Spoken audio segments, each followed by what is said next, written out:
Dopo questi avvenimenti c'era una festa dei Giudei e Gesù salì a Gerusalemme. A Gerusalemme, presso la Porta delle Pecore, c'è una piscina chiamata in ebraico Betesda, con 5 portici. Sotto questi portici giaceva una moltitudine di infermi, ciechi, zoppi e invalidi, che aspettavano il movimento dell'acqua. Un angelo, infatti, ad intervalli, scendeva nella piscina e agitava l'acqua. Il primo ad entrarvi dopo l'agitazione dell'acqua guariva da qualsiasi malattia. C'era là un uomo infermo da 38 anni. Gesù, vistolo disteso e saputo che si trovava già da molto tempo in quello stato, gli dice: «Vuoi guarire?»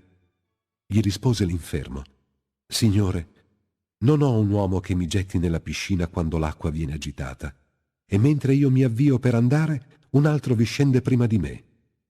Gli dice Gesù: «Alzati, prendi il tuo giaciglio e cammina». L'uomo fu guarito all'istante, prese il suo giaciglio e camminava.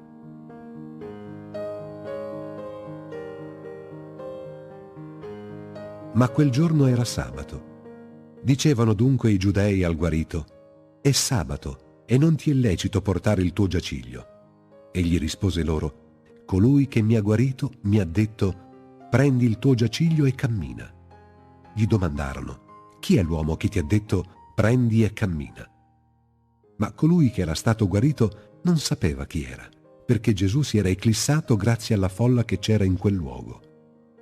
Più tardi Gesù lo trovò nel tempio e gli disse: «Ecco che sei guarito, non peccare più, perché non ti avvenga di peggio». L'uomo se ne andò e riferì ai giudei che era Gesù colui che l'aveva guarito.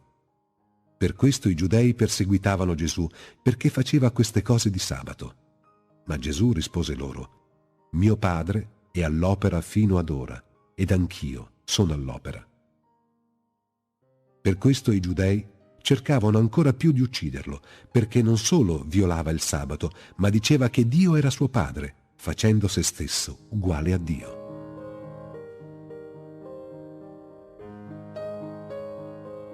Gesù rispose e diceva loro: in verità vi dico, il figlio non può fare nulla da se stesso se non ciò che vede il padre fare. Ciò infatti che fa lui lo fa ugualmente il figlio.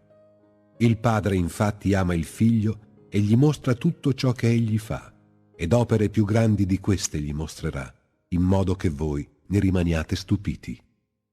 Come infatti il padre risuscita i morti e dà la vita, così anche il figlio dà la vita a coloro che vuole. Il padre infatti non giudica nessuno, ma ha dato tutto il giudizio al figlio, affinché tutti onorino il figlio come onorano il padre.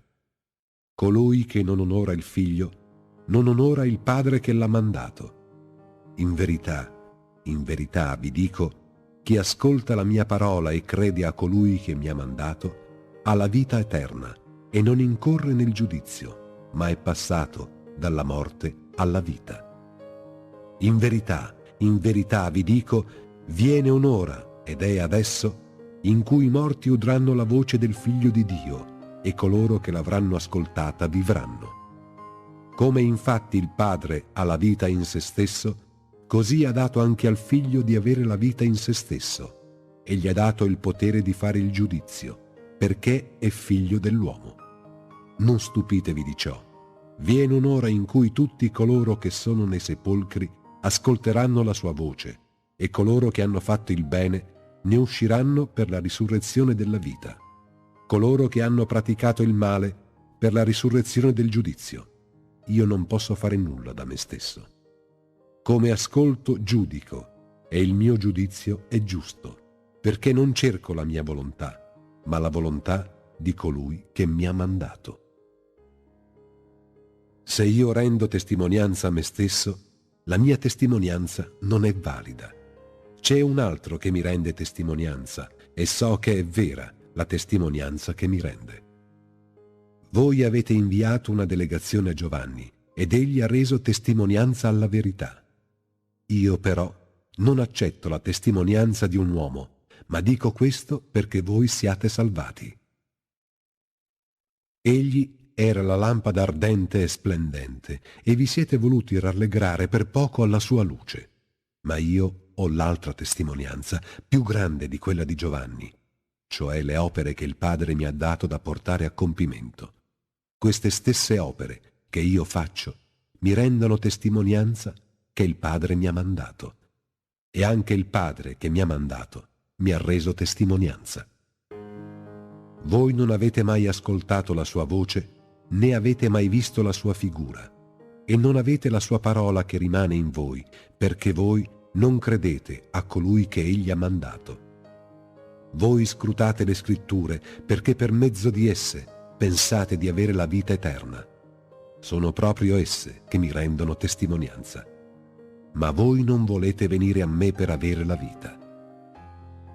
Io non accetto la gloria dagli uomini, ma io vi ho conosciuto. Non avete in voi l'amore di Dio. Io sono venuto nel nome del Padre mio e voi non mi accogliete. Se venisse un altro nel suo proprio nome, lo accogliereste. Come potete credere voi che vi glorificate gli uni gli altri e non cercate la gloria che viene dal solo Dio? Non pensate che io vi accuserò davanti al Padre. Il vostro accusatore è Mosè, nel quale voi avete riposto la vostra speranza. Se infatti credeste a Mosè, anche a me credereste, perché di me egli ha scritto. Se non credete alle scritture di lui, come crederete alle mie parole?